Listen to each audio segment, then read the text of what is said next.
ಕೇವಲ ಒಂದೇ ತಿಂಗಳಲ್ಲಿ $3.8 ಬಿಲಿಯನ್.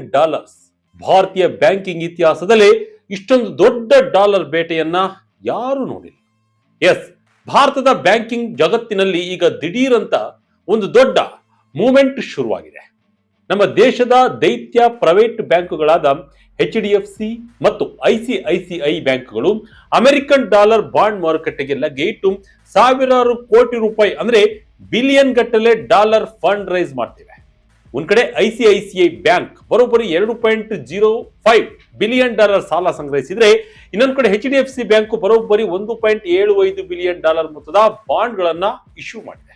ಭಾರತದಲ್ಲಿ ಲಕ್ಷಾಂತರ ಗ್ರಾಹಕರಿಂದ ಡೆಪಾಸಿಟ್ ಕಲೆಕ್ಟ್ ಮಾಡುವ ಈ ಬ್ಯಾಂಕುಗಳಿಗೆ ವಿದೇಶದಿಂದ, ಅದರಲ್ಲೂ ಡಾಲರ್ ರೂಪದಲ್ಲಿ ಇಷ್ಟೊಂದು ಸಾಲವನ್ನ ಯಾಕೆ ತೆಗೆದುಕೊಳ್ತಿದ್ದೇವೆ? ಜೂನ್ ನಲ್ಲಿ ಭಾರತೀಯ ರಿಸರ್ವ್ ಬ್ಯಾಂಕ್ ಅಂದ್ರೆ RBI ಆರಂಭಿಸಿದ ಸ್ಪೆಷಲ್ ಸ್ವಾಪ್ ವಿಂಡೋ ರಹಸ್ಯವೇನು? ಡಾಲರ್ ಬಾಂಡ್ ಮೂಲಕ ಬರುವ ಆ ದುಡ್ಡು ಬ್ಯಾಂಕ್ಗಳಿಂದ ನಿಜಕ್ಕೂ ಕಡಿಮೆ ಬಡ್ಡಿಗೆ ಸಿಗ್ತಾ ಇದೆಯಾ? ಇದರಿಂದ ಬ್ಯಾಂಕುಗಳ ಲಾಭ ನಿಜಕ್ಕೂ ರಾಕೆಟ್ ವೇಗದಲ್ಲಿ ಏರುತ್ತಾ? ಈ ಎಲ್ಲದಕ್ಕೂ ಉತ್ತರವನ್ನ ಈ ವಿಡಿಯೋದಲ್ಲಿ ಡೀಟೇಲ್ ಆಗಿ ನೋಡೋಣ ಬನ್ನಿ. ಅಮೆರಿಕನ್ ಮಾರ್ಕೆಟ್ ನಲ್ಲಿ ಭಾರತೀಯ ಬ್ಯಾಂಕುಗಳ ಡಾಲರ್ ಬೇಟೆ. HDFC ಮತ್ತು ICICI ಬ್ಯಾಂಕ್ಗಳಿಂದ ಬಿಲಿಯನ್ ಡಾಲರ್ ಫಂಡ್ ರೈಸಿಂಗ್.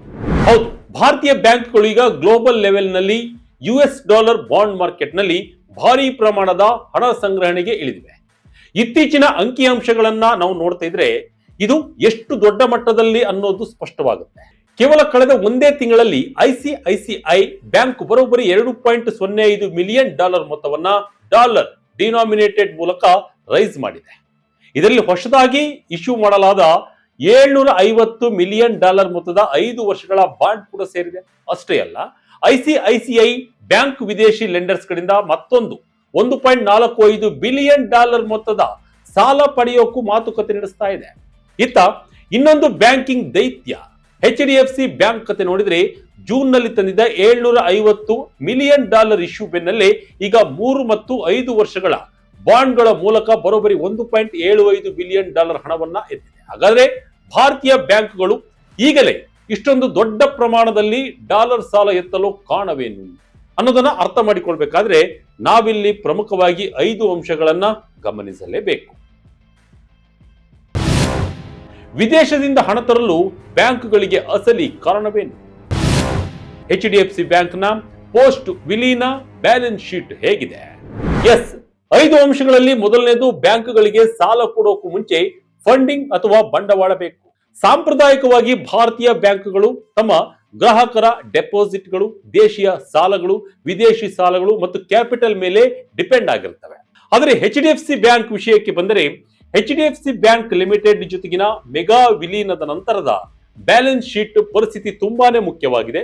ವಿಲೀನದ ಪರಿಣಾಮವಾಗಿ ಬ್ಯಾಂಕ್ನ ಬುಕ್ಸ್ಗೆ ದೊಡ್ಡ ಮಟ್ಟದ ಹೌಸಿಂಗ್ ಲೋನ್ ಪೋರ್ಟ್ಫೋಲಿಯೋ ಮತ್ತು ತುಸು ದುಬಾರಿಯಾಗಿದ್ದ ಸಾಲಗಳು ಬಂದು ಸೇರಿದವು. ಬ್ಯಾಂಕ್ ಆ ದುಬಾರಿ ಸಾಲಗಳನ್ನ ನಿಧಾನವಾಗಿ ಕಡಿಮೆ ಮಾಡಿ ಗ್ರಾಹಕರ ಡೆಪಾಸಿಟ್ಗಳ ಮೂಲಕ ರೀಪ್ಲೇಸ್ ಮಾಡ್ತಾ ಬಂದಿದೆ. ಹೀಗಾಗಿ ಬ್ಯಾಂಕ್ನ ಒಟ್ಟು ಲಯಬಿಲಿಟೀಸ್ ನಲ್ಲಿ ಸಾಲಗಳ ಪಾಲು 2023 ಸೆಪ್ಟೆಂಬರ್ ನಲ್ಲಿ %21 ಇದ್ದಿದ್ದು ಈ ವರ್ಷ ಜೂನ್ಗೆ %11 ಇಳಿದಿದೆ. ಆದರೆ ಬ್ಯಾಂಕಿನ ಡೆಪಾಸಿಟ್ ಬೆಳವಣಿಗೆಯು ಹೆಚ್ಚಾಗಿ ಫಿಕ್ಸೆಡ್ ಡೆಪಾಸಿಟ್ಗಳ ಮೇಲೆಯೇ ಡಿಪೆಂಡ್ ಆಗ್ತಾ ಇದೆ. ಈ ಆರ್ಥಿಕ ವರ್ಷದ ಮೊದಲ ತ್ರೈಮಾಸಿಕದಲ್ಲಿ HDFC ಬ್ಯಾಂಕ್ನ ಡೆಪಾಸಿಟ್ಗಳು ವಾರ್ಷಿಕವಾಗಿ 14.7% ಬೆಳೆದಿದ್ದರೂ ಕಡಿಮೆ ವೆಚ್ಚದ CASA ಅಂದ್ರೆ ಕರೆಂಟ್ ಮತ್ತು ಸೇವಿಂಗ್ಸ್ ಅಕೌಂಟ್ ಡೆಪಾಸಿಟ್ಗಳ ಪಾಲು ಸೆಪ್ಟೆಂಬರ್ 2023 %38ರಿಂದ ಜೂನ್ 2026 ಹೊತ್ತಿಗೆ %32ಕ್ಕೆ ಕುಸಿದಿದೆ. ಕೇವಲ ಇಂಡಿಯನ್ ಡೆಪಾಸಿಟ್ ಸಾಕಾಗ್ತಿಲ್ವಾ? ಡಾಲರ್ ಬಾಂಡ್ಸ್ ಇಂದ ಸಿಗುವ ಲಾಭಗಳೇನು? ಇಲ್ಲಿ ಬರುವ ಎರಡನೇ ಪ್ರಶ್ನೆ, ದೇಶೀಯ ಡೆಪಾಸಿಟ್ಗಳ ಮೇಲೆ ಮಾತ್ರ ಅವಲಂಬಿತವಾಗುವ ಬದಲು ಡಾಲರ್ ಸಾಲವನ್ನೇ ಯಾಕೆ ಎತ್ತಬೇಕು?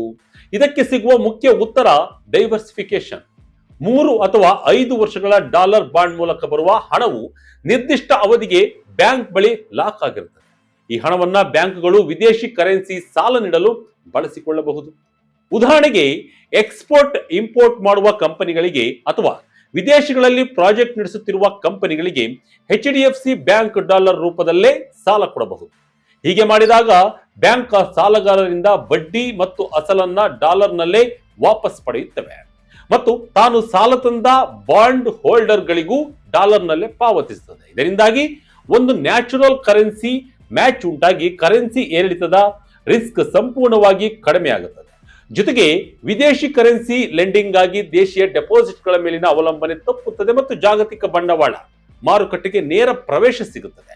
ಈ ಸಾಲಗಳ ಲಾಭ ಕೇವಲ ಬ್ಯಾಂಕ್ಗಳಿಗೆ ಮಾತ್ರ ಸೀಮಿತವಾಗಿಲ್ಲ. ಇಡೀ ದೇಶದ ಆರ್ಥಿಕತೆಯ ದೃಷ್ಟಿಯಿಂದ ನೋಡಿದ್ರೆ ಇಂತಹ ಸಾಲಗಳು ಭಾರತಕ್ಕೆ ಹೆಚ್ಚುವರಿ ಡಾಲರ್ ಒಳಹರಿವನ್ನ ತರುತ್ತವೆ. ಇದು ದೇಶದ ವಿದೇಶಿ ವಿನಿಮಯ ಸ್ಥಾನವನ್ನ ಬಲಪಡಿಸುತ್ತದೆ ಹಾಗೂ ಆಮದು ಮತ್ತು ವಿದೇಶಿ ಕರೆನ್ಸಿ ಫಂಡಿಂಗ್ ಅಗತ್ಯಗಳನ್ನ ಪೂರೈಸುವ ಸಾಮರ್ಥ್ಯವನ್ನ ಹೆಚ್ಚಿಸುತ್ತದೆ ಎಂಬುದು ತಜ್ಞರ ಅಭಿಪ್ರಾಯ.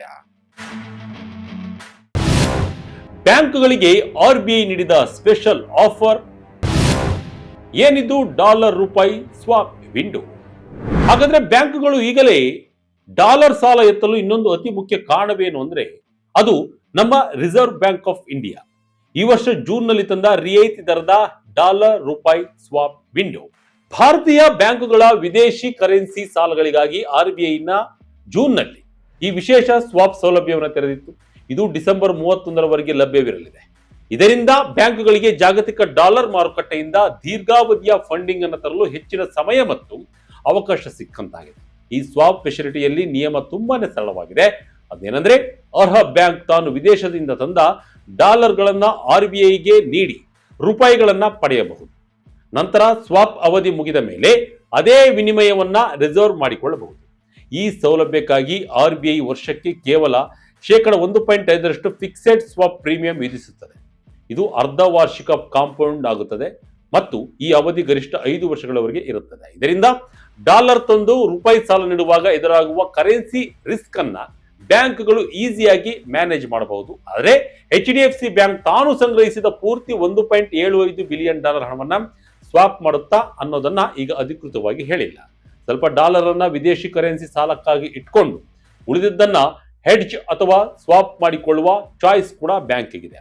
ಇನ್ನೊಂದು ಸಿಂಪಲ್ ಎಕ್ಸಾಂಪಲ್ ಅನ್ನು ನಾವು ನೋಡ್ತಾ ಹೋಗೋದಾದ್ರೆ, ಹೇಗೆ ನಾವು ಚಿನ್ನ ಅಡವಿಟ್ಟು ಕಡಿಮೆ ಬಡ್ಡಿಗೆ ಸಾಲ ತಂದು ಕೆಲಸ ಮುಗಿದ ಮೇಲೆ ಚಿನ್ನ ವಾಪಸ್ ಪಡಿತೀವೋ, ಹಾಗೆಯೇ ಬ್ಯಾಂಕುಗಳು ತಂದ ಡಾಲರ್ ಅನ್ನ ಆರ್ಬಿಐ ಬಳಿ ಇಟ್ಟು ರೂಪಾಯಿ ಪಡೆದು ವ್ಯಾಪಾರ ಮುಗಿದ ಮೇಲೆ ವಾಪಸ್ ಡಾಲರ್ ಬದಲಾಯಿಸಿಕೊಳ್ಳುತ್ತೇವೋ, ಇದು ಕೂಡ ಅದೇ ರೀತಿ. ಇದು ಬ್ಯಾಂಕುಗಳಿಗೆ ಸಿಕ್ತಿರುವ ಚೀಫ್ ಮನಿನ. ಗ್ಲೋಬಲ್ ಇನ್ವೆಸ್ಟರ್ಸ್ ಡಿಮ್ಯಾಂಡ್ ಹೇಗಿದೆ? ಈಗ 4ನೇ ಮುಖ್ಯ ಪ್ರಶ್ನೆ ಏನಂದ್ರೆ, ಈ ಡಾಲರ್ ಬಾಂಡ್ಗಳು ಭಾರತೀಯ ಬ್ಯಾಂಕುಗಳಿಗೆ ಸಿಗ್ತಾ ಇರುವ ಸುಲಭದ ಅಗ್ಗದ ಹಣವೇ? ಖಂಡಿತವಾಗಿಯೂ ಇಲ್ಲ. ಸಾಲದ ವೆಚ್ಚವನ್ನ ಕೇವಲ ಕೂಪನ್ ರೇಟ್ ನೋಡಿ ಅಳೆಯಲಾಗುವುದಿಲ್ಲ. ಬದಲಿಗೆ US ಟ್ರೆಜರಿ ಯೀಲ್ಡ್ಗೆ ಹೋಲಿಸಿದ್ರೆ ಬ್ಯಾಂಕುಗಳು ಎಷ್ಟು ಹೆಚ್ಚುವರಿ ಸ್ಪ್ರೆಡ್ ನೀಡುತ್ತಿವೆ ಅನ್ನೋದು ಮುಖ್ಯ. HDFC ಬ್ಯಾಂಕ್ನ 3 ವರ್ಷಗಳ ಬಾಂಡ್ಗಳು US ಟ್ರೆಜರಿಗಿಂತ ಸುಮಾರು 88 ಬೇಸಿಸ್ ಪಾಯಿಂಟ್ಸ್ ಹೆಚ್ಚಿಗೆ ದರ ನಿಗದಿಯಾಗಿದ್ದರೆ 5 ವರ್ಷಗಳ ಬಾಂಡ್ಗಳು ಸುಮಾರು 100 ಬೇಸಿಸ್ ಪಾಯಿಂಟ್ಗಳಿಗೆ ಹೆಚ್ಚು ಸ್ಪ್ರೆಡ್ ಹೊಂದಿದೆ. ಬ್ಯಾಂಕ್ನ ಕ್ರೆಡಿಟ್ ಮತ್ತು ಲಿಕ್ವಿಡಿಟಿ ರಿಸ್ಕ್ ಅನ್ನ ಕವರ್ ಮಾಡಲು ಹೂಡಿಕೆದಾರರಿಗೆ ಈ ಹೆಚ್ಚುವರಿ ಸ್ಪ್ರೆಡ್ ನೀಡಲಾಗುತ್ತದೆ. ಆದರೆ ಇಲ್ಲಿ ಗಮನಿಸಬೇಕಾದ ರೋಚಕ ವಿಷಯ ಏನಂದ್ರೆ, ಜಾಗತಿಕ ಹೂಡಿಕೆದಾರರ ಡಿಮ್ಯಾಂಡ್. HDFC ಬ್ಯಾಂಕ್ನ $1.75 ಬಿಲಿಯನ್ ಇಶ್ಯೂಗೆ ಗ್ಲೋಬಲ್ ಮಾರ್ಕೆಟ್ನಿಂದ ಸುಮಾರು $7 ಬಿಲಿಯನ್ ಮೌಲ್ಯದ ಬಿಡ್ಡಿಂಗ್ ಅನ್ನ ಬಂದಿತ್ತು. ಅತ್ತ ICICI ಬ್ಯಾಂಕ್ನ ಇತ್ತೀಚಿನ ಇಶ್ಯೂಗೂ $2 ಬಿಲಿಯನ್ ಗಿಂತ ಹೆಚ್ಚಿನ ಬಿಡ್ಸ್ ಬಂದಿದೆ. ಅಂದ್ರೆ ಜಾಗತಿಕ ಹೂಡಿಕೆದಾರರಿಗೆ ಭಾರತದ ಬ್ಯಾಂಕುಗಳ ಮೇಲೆ ಎಷ್ಟೊಂದು ನಂಬಿಕೆ ಇದೆ ಅನ್ನೋದಕ್ಕೆ ಇದು ಸಾಕ್ಷಿ. ಅಮೆರಿಕದ ಟ್ರೆಜರಿ ಮತ್ತು ಬ್ಯಾಂಕ್ ಬಾಂಡ್ಗಳ ನಡುವಿನ ವ್ಯತ್ಯಾಸದಿಂದಾಗಿ ಈ ಫಂಡಿಂಗಿಗೆ ಖಚಿತ ವೆಚ್ಚವಿದೆ. ಆದರೆ ಆರ್ಬಿಐನ ರಿಯಾಯಿತಿ ಸ್ವಾಪ್ ಸೌಲಭ್ಯದಿಂದಾಗಿ ಬ್ಯಾಂಕುಗಳಿಗೆ ಕರೆನ್ಸಿ ರಿಸ್ಕ್ ಮ್ಯಾನೇಜ್ ಮಾಡೋದು ಈಸಿ ಆಗಿದೆ. ಆದರೆ ಹೆಡ್ಜಿಂಗ್ ಕಾಸ್ಟ್ ಬ್ಯಾಂಕಿಂಗ್ ನ ವ್ಯವಸ್ಥೆಗೆ ಒಂದು ಆರ್ಥಿಕ ವೆಚ್ಚವಾಗಿಯೇ ಉಳಿಯುತ್ತದೆ ಎಂದು ತಜ್ಞರು ಹೇಳ್ತಿದ್ದಾರೆ. ಬಿಲಿಯನ್ ಡಾಲರ್ ಬಂದ್ರೆ ಬ್ಯಾಂಕ್ ಪ್ರಾಫಿಟ್ ಏರುತ್ತಾ? ಈಗ ಲಾಸ್ಟ್ ಬಟ್ ನಾಟ್ ಲಿಸ್ಟ್ ಪ್ರಶ್ನೆಗೆ ಬಂದ್ರೆ, ಬ್ಯಾಂಕ್ಗಳು ಹೀಗೆ ಬಿಲಿಯನ್ ಗಟ್ಟಲೆ ಡಾಲರ್ ಸಾಲ ತಂದ ತಕ್ಷಣ ಅವುಗಳ ಲಾಭ ಅಥವಾ ಪ್ರಾಫಿಟ್ ತಾನಾಗಿ ಹೆಚ್ಚಾಗುತ್ತಾ? ಖಂಡಿತ ಇಲ್ಲ. ಕೇವಲ ಹಣ ಸಂಗ್ರಹಿಸಿದ ತಕ್ಷಣ ಲಾಭ ಬರೋದಿಲ್ಲ. ಬ್ಯಾಂಕ್ ಹಣವನ್ನ ಎಷ್ಟು ಲಾಭದಾಯಕವಾಗಿ ಮಾರ್ಕೆಟ್ನಲ್ಲಿ ಇನ್ವೆಸ್ಟ್ ಮಾಡುತ್ತೆ ಅಥವಾ ಸಾಲವಾಗಿ ವಿತರಿಸುತ್ತೆ ಅನ್ನೋದರ ಮೇಲೆ ಲಾಭ ನಿರ್ಧಾರವಾಗುತ್ತದೆ. ಬ್ಯಾಂಕಿಂಗ್ ನ ಬೇಸಿಕ್ ಇಕ್ವೇಶನ್ ಪ್ರಕಾರ ಸಾಲದಿಂದ ಬರುವ ಬಡ್ಡಿಯಿಂದ ಬಾಂಡ್ ಮೇಲಿನ ಬಡ್ಡಿ, ಹೆಡ್ಜಿಂಗ್ ವೆಚ್ಚ, ಆಪರೇಟಿಂಗ್ ಖರ್ಚು ಮತ್ತು ಕ್ರೆಡಿಟ್ ನಷ್ಟಗಳನ್ನು ಕಳೆದಾಗ ಉಳಿಯುವುದೇ ಬ್ಯಾಂಕ್ನ ನಿವ್ವಳ ಲಾಭ. ಉದಾಹರಣೆಗೆ, ಒಂದು ಬ್ಯಾಂಕ್ ಸುಮಾರು 5% ಹೆಚ್ಚಿನ ದರದಲ್ಲಿ ಡಾಲರ್ ಸಾಲ ತಂದು ಅದಕ್ಕಿಂತ ಸ್ವಲ್ಪವೇ ಹೆಚ್ಚಿನ ದರಕ್ಕೆ ಮಾರುಕಟ್ಟೆಯಲ್ಲಿ ಸಾಲ ನೀಡಿದರೆ ಎಲ್ಲಾ ಖರ್ಚುಗಳ ನಂತರ ಉಳಿಯುವ ಲಾಭದ ಪಾಲು ತೀರಾ ಸಾಧಾರಣವಾಗಿರಬಹುದು. ಹಾಗಾಗಿ ಷೇರುದಾರರ ದೃಷ್ಟಿಯಿಂದ ನೋಡಿದ್ರೆ ಬ್ಯಾಂಕ್ ಎಷ್ಟು ದೊಡ್ಡ ಮೊತ್ತದ ಸಾಲ ಎತ್ತಿದೆ ಅನ್ನೋದಕ್ಕಿಂತ ಹೆಚ್ಚಾಗಿ ಆ ದುಡ್ಡಿನಿಂದ ಬ್ಯಾಂಕ್ ಎಷ್ಟು ಲಾಭ ಗಳಿಸ್ತಾ ಇದೆ ಅನ್ನೋದೇ ಅಸಲಿ ವಿಷಯ. ಒಟ್ಟಿನಲ್ಲಿ ಭಾರತದ ಪ್ರಮುಖ ಬ್ಯಾಂಕ್ಗಳು ದೀರ್ಘಾವಧಿಯ ಬಂಡವಾಳಕ್ಕಾಗಿ ವಿದೇಶಿ ಡಾಲರ್ ಮಾರುಕಟ್ಟೆಯನ್ನ ಒಂದು ಬಲವಾದ ಪರ್ಯಾಯ ಮೂಲವಾಗಿ ಬಳಸಿಕೊಳ್ತಿದ್ದಾವೆ. RBI ನೀಡಿದ ಸ್ವಾಪ್ ವಿಂಡೋ ಬ್ಯಾಂಕುಗಳಿಗೆ ಕರೆನ್ಸಿ ಮ್ಯಾನೇಜ್ಮೆಂಟ್ ಮಾಡಲು ಉತ್ತಮ ಅವಕಾಶ ನೀಡಿದರೆ, ವಿದೇಶಿ ಹೂಡಿಕೆದಾರರಿಂದ ಬಂದ ಬಿಗ್ ರೆಸ್ಪಾಂಡ್ ಭಾರತೀಯ ಬ್ಯಾಂಕಿಂಗ್ ಕ್ಷೇತ್ರದ ಮೇಲಿನ ಜಾಗತಿಕ ವಿಶ್ವಾಸವನ್ನು ಎತ್ತಿ ತೋರಿಸಿದೆ. ಆದರೆ ನೆನಪಿರಲಿ, ಈ ಡಾಲರ್ ಬಾಂಡ್ಗಳು ಬ್ಯಾಂಕ್ಗಳಿಗೆ ಸಿಕ್ಕ ಉಚಿತ ಹಣವಲ್ಲ, ಬದಲಿಗೆ ಬಡ್ಡಿ ಸಮೇತ ಮರುಪಾವತಿಸಬೇಕಾದ ಸಾಲ. ಬ್ಯಾಂಕುಗಳು ಈ ಹಣವನ್ನ ಎಷ್ಟು ದಕ್ಷತೆಯಿಂದ ಮಾರುಕಟ್ಟೆಯಲ್ಲಿ ಬಳಸುತ್ತವೆ ಎಂಬುದರ ಮೇಲೆ ಅವುಗಳ ಭವಿಷ್ಯದ ಗಳಿಕೆ ನಿರ್ಧಾರವಾಗಲಿದೆ. ಬ್ಯಾಂಕುಗಳ ಈ ಗ್ಲೋಬಲ್ ಫಂಡಿಂಗ್ ಸ್ಟ್ರಾಟಜಿ ಬಗ್ಗೆ ತಮಗೆ ಅನಿಸಿದ್ದನ್ನು ಕಮೆಂಟ್ ಮೂಲಕ ತಪ್ಪದೆ ತಿಳಿಸಿ. ಇದಾಗಿತ್ತು ಕ್ಷಣದ ಅಪ್ಡೇಟ್. ಇದೇ ರೀತಿಯ ಅಪ್ಡೇಟ್ಗಳಿಗಾಗಿ Vijaya Karnataka website, YouTube page, Facebook page follow ಮಾಡ್ತಾ ಇರಿ. ಧನ್ಯವಾದಗಳು.